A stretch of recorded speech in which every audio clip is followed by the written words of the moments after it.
The legendary locksmith spent 30 years building a safe, but he locked himself up and sank into the sea. He hopes that someone will open his masterpiece in the future, but that genius was not born until 100 years later. It only took him 8 seconds to crack a bank safe, but the instructional videos he posted on the internet went unnoticed, until this day, when he received a mysterious email. The other person said he knew where the legendary locksmith's safe was, and invited him to enter an annual underground lockpicking competition. It was the first time he had seen such a big scene. Jack was still frozen in place. The other players were already on the crack. Although 3 minutes late to the action, Jack still managed to get into the second round in 4th place. After adapting to the site environment, Jack started to unlock with confidence, but the organizers had added a music box to this round, which greatly interfered with his ability to perceive the clatter of metal in the lock. And this interference didn't seem to have any effect on the long hairs on the side. It only took him 2 minutes to unlock the second round and advance to the final. Jack, who was close behind, realized this was the man who had won 8 years in a row as the underground lockpicker king. Coming into the final, they only had 3 minutes to challenge the 1:1 replica of the Royal Vault safe door.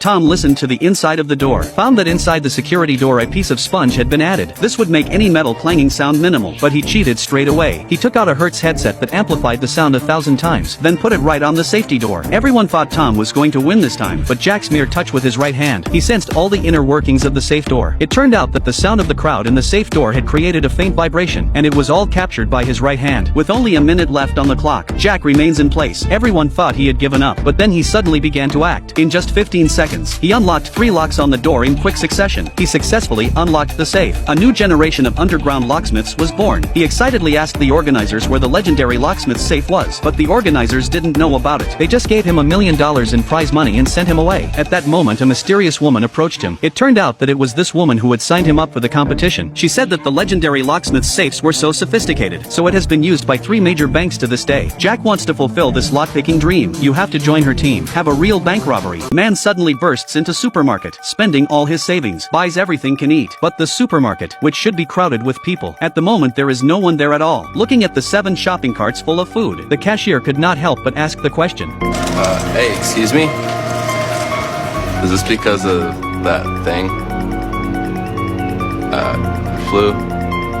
Should I go somewhere? Should go home.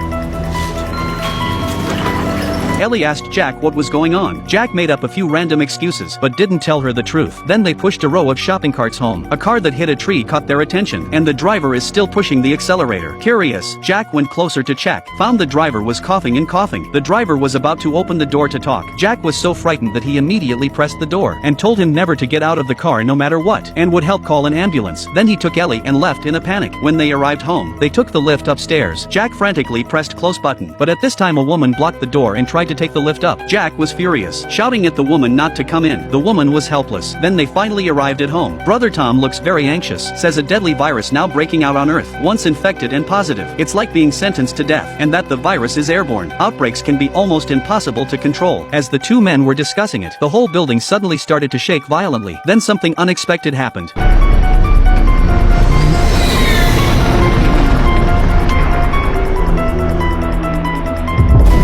This airliner, which should have been flying high in the sky, surprisingly, it crashed in the city center like that. It seems that the actual damage caused by the virus has far exceeded people's perceptions. It was a good thing they had just bought enough lots of food to escape the virus. The trio decided to isolate at home. The first few days, plenty of food for 3 people. Good spirits too. The national broadcast on TV said that people were not advised to go out. They thought the quarantine wouldn't last long, but as time went on, the internet lost its signal. The phone became unserviceable. The electricity supply became intermittent. Even drinking water could not be guaranteed. All signs point to humanity may indeed be headed for extinction. Finally, on the 79th day at home in isolation, they have run out of food. Jack thought it was time to take a look outside. What is the world coming to now? This magician has made a bet with the police. He would wear full body shackles to escape from this prison. To keep him from touching anyone, the police carried him straight into the cell. Finally, seal the mouth. The police commissioner felt himself had a good chance of winning, even delighted to be photographed with him. But when the crowd had gone, the magician let go of his hand. Notice he actually has 6 fingers.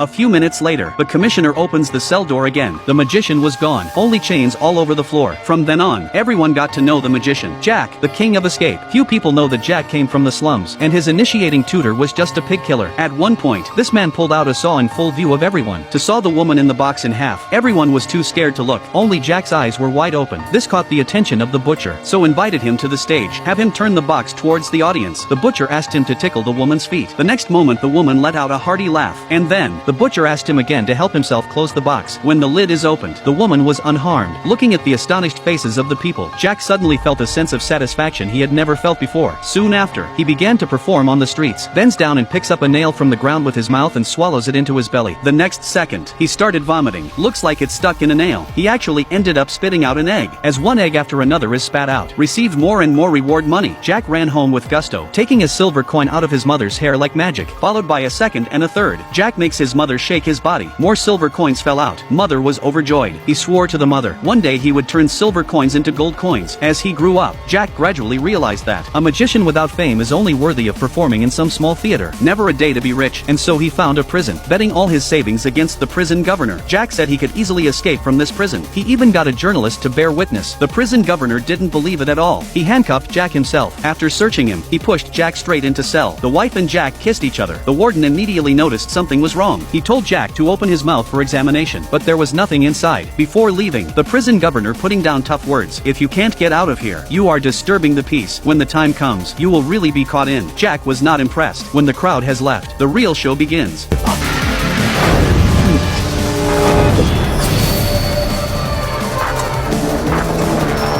This time, word of Jack's miracle spread through the streets, and Jack was well aware. With all this fame, each of next performances must be more thrilling than the one before. Otherwise, one will be pushed off the pedestal. And that's when Jack meets Tom, a genius prop man. He invented a curved key that could easily open handcuffs. It could also be hidden in a shirt cuff. So Jack asks him to be his assistant. And with his help, once again, the escape from prison is staged. Since the arrival of the new prop, Jack soon came up with a new trick. This magician had a wall built on the stage, and said that he could pass through it unharmed. His assistant put obscuring objects on either side of the wall. A few seconds later, Jack actually went through the other side of the wall. The audience was amazed by this through the wall. They were asking to do it again. Jack says the superpower only comes into play once a week, but the crowd was so enthusiastic that he was willing to do it again. This time the assistants also blocked the sides of the wall with the same blocking objects, but at the same time, the assistants behind the stage pulled the mechanism, allowing a passage to appear at the base of the stone wall. Jack woefully drills through, and then posed as if he had exercised his superpowers. The audience erupted in applause. Jack's superpowered performance was an instant hit. He was even invited by the Russian emperor to perform for his family in Moscow. And this time, Jack prepared a prophecy of unprecedented proportions. He sent a small note to all the guests present. Then Jack asked them to write down their wishes on it. He then asked Princess Honest to draw one at random. Said he could grant the wish in the note in her hand. But Jack unfolded the note and realized he didn't know any Russian. He had to take the note to the Russian emperor's wife to help him translate it. But the Russian emperor's wife looked puzzled at the sight, for it was impossible to grant this wish. It said that she wanted the Kremlin bells to ring again. The drum bells hadn't rung for over 100 years. The ropes were rotten and the staircase was in a state of disrepair. But after hearing this, Jack said, since she had drawn the wish, he would do his best to grant it. He then opened the window and threw the transformation of the handkerchief in his hand. He then magically pulled a string out of it. To everyone's surprise, as the princess pulled the string, the Kremlin bell really did ring again.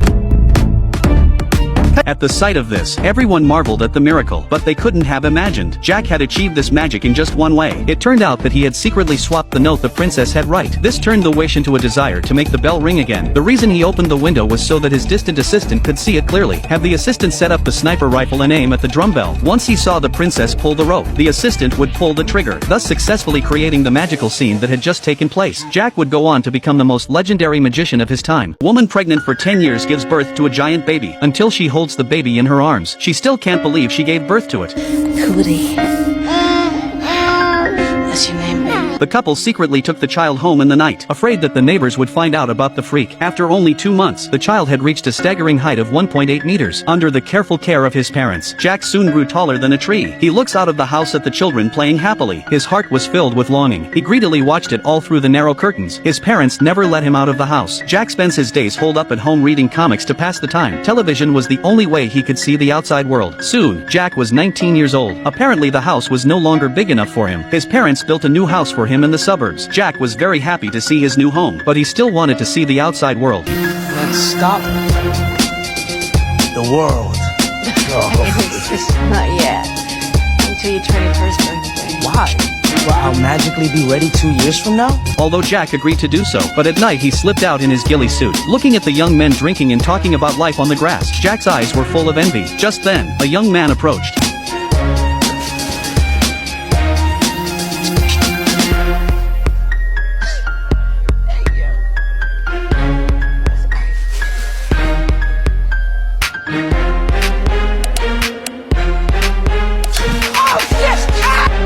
Just The very next day, some young men were telling jokes outside the walls of Jack's house. Jack couldn't help but laugh along with them. Soon, they spotted Jack. It only took them half a cigarette to trick Jack out. It was Jack's first time in the city, seeing the tall buildings in front of him. For the first time he felt small. A fire phoenix is chained by a man to death. The fire phoenix looked at the man in front of him and shed a tear of sincerity. Jack, who could not bear the thought, so he untied the chains on the fire phoenix. The fire phoenix is instantly reborn, and nodded to Jack to thank him. Then it spreads its wings and flies straight up into the sky.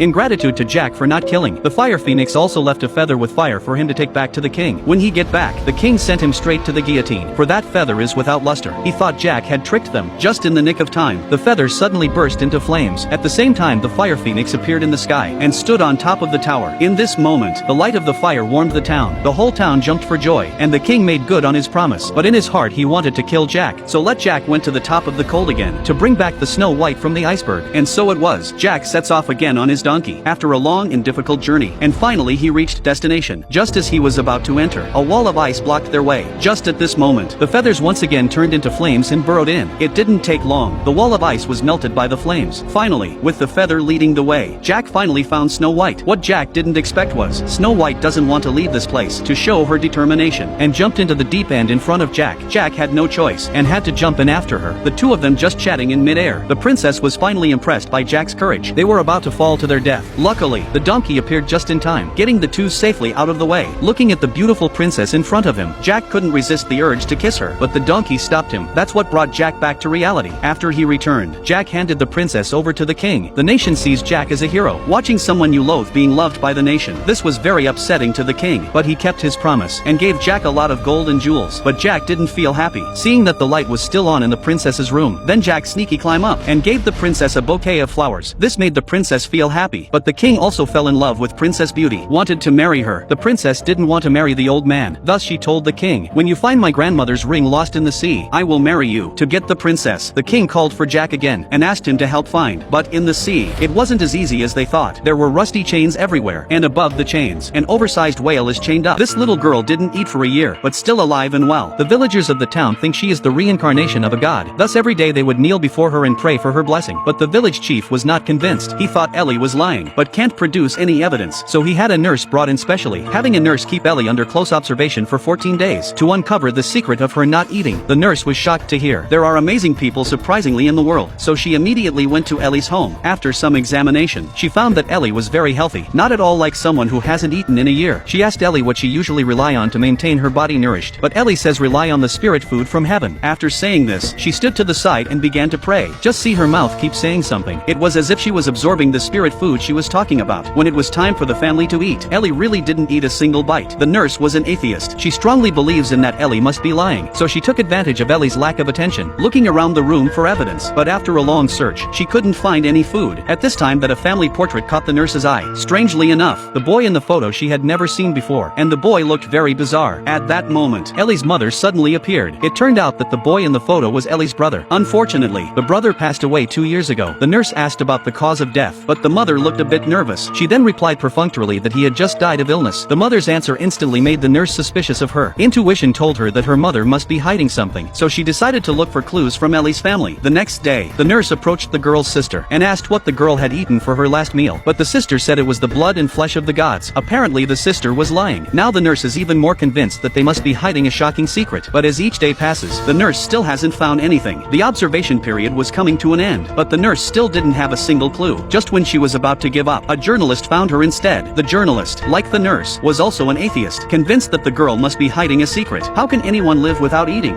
Hearing the words, the nurse seemed to have thought of something. Immediately following, she threw the girl's family out, and said that no one should be near the girl while she was under observation, including the family. They didn't expect. A few days later the nurse did find the problem. While she was examining the girl's body, the girl actually spat something out of her mouth. The people who work here have to work with their heads down and bent over every day, because they are on the 7th and a half floor, meaning, in the middle of the 7th and 8th floors. When the lift is running from the 7th to the 8th floor, quickly pick up the specialized iron bar in the corner, waiting for the moment when the lift starts. Press the alarm quickly to force the lift to stop. Then stick the iron bar through the door and force the door open. Just reach the 7.5 floor. And just on this half floor, it also hides a channel that can lead into someone else's body. Jack stepped carefully out of the lift. He was coming here for an interview today, though everyone here had head down and bent over. But they doesn't look the least bit uncomfortable. Jack asked the boss why a half floor was built here. The boss showed the company's documentary. At the end of the 19th century, the wife of the building's owner is a dwarf. The wife said the high ceilings were a ridicule of her size and not at all considerate of her, so the boss had half a floor built just for her. This is the origin of the 7.5-story building, and Jack wasn't interested in that at all. He only paid attention to the pretty girl sitting in the back. He even had the cheek to talk to her. The girl saw him in a state of poverty and ignored him. Jack then came to work in the office. A document accidentally falls behind a cabinet. He moves the cabinet to find a safe. It opened with a gentle push. Inside was a dark pathway with no end in sight. Driven by intense curiosity, Jack carefully climbed in. But within a few moments of climbing, suddenly a strong suction force sucked him in. Then a newspaper appeared before his eyes. Yes, he had entered someone else's body, and this was no ordinary person. He was the famous star Tom. He could experience all of Tom's states. 15 minutes later, he suddenly dropped in a foul ditch next to the road, although it was a mess. But there was an unprecedented sense of satisfaction in his heart. He rushed back to the office and excitedly told Ellie about it. Ellie didn't believe him and thought he was talking nonsense. When he got home, he told his wife about it again, and she didn't believe him either. So Jack took her to the office. The wife looked into the dark hole, unable to see the end. A nip of shadowy wind blew in her face. With Jack's encouragement, she gulped. Then she gathers her courage and crawls in. In the desert of the 21st century, a 19th century farmhouse has appeared out of nowhere. A natural barrier separates the farmhouse from the desert. Neither side can get past the other. But this side of the desert has a view over the farmhouse, and the farmhouse can't see the desert. For security reasons, the army quickly cordoned off the area and brought in Jack the physicist. Jack had just stepped off the plane. He was stunned by the sight before him. A huge natural barrier appeared in the middle of the desert. Behind the barrier was a lush green landscape. A family lives in farmhouse surrounded by trees, grandparents and grandchildren, and the child's beautiful mother. By the way they were dressed, can tell they're from the 19th century. But regrettably, Jack and the others couldn't hear the sound from the barrier, only silently watching from outside the barrier. To find out what the family was talking about, Jack suggests that the colonel invite a lip sync expert to help, but the colonel is strongly opposed to this, because only CIA has a lip sync expert, and the colonel doesn't want to share this important discovery with CIA. No choice, Jack had to find another way. On this day, a transport truck in the barracks suddenly burst into flames and smoke billowed out. Jack suddenly noticed the smoke floating in the air had passed through the barrier. The young boy inside the barrier also spotted the smoke at the same time, and came running this way. Just as the little boy was about to call his family to come and watch with him, the smoke was once again kept out of the barrier. Jack suddenly realized this barrier is not always there. Every once in a while it would close for a few seconds. He immediately told his colleagues about this significant discovery, and asked his colleague to get a launcher. Have the soldiers fire an ice cube at the barrier every 3 seconds, until the block of ice passed through the barrier. As expected, after a full day of constant firing, the ice finally passed through the barrier in the early evening. After much experimentation, Jack discovered that the barrier closes every 12 hours, duration 15 seconds each time, although mastering the law of barrier closure. But the military did not dare to go in, decided to keep watching for a while. As time went on, Jack also grew to love the mother of children. She was gentle and virtuous, like his late wife. Every time night falls, Jack would come outside the barrier, quietly watching the woman's every move. To get to know the woman better, Jack privately contacted the CIA's lip sync expert, asking for their help. But when the colonel found out, he was furious, put Jack straight into solitary confinement. Locked in his tent, Jack had difficulty sleeping. All he can think about is what women look like. Jack made a bold decision. This day when the barrier closed again, he knocked out the guards with his laptop, quickly rushing towards the barrier. Everyone still hasn't reacted. He then leapt through it, but when he looked back, the desert was no longer there. In its place was a forest.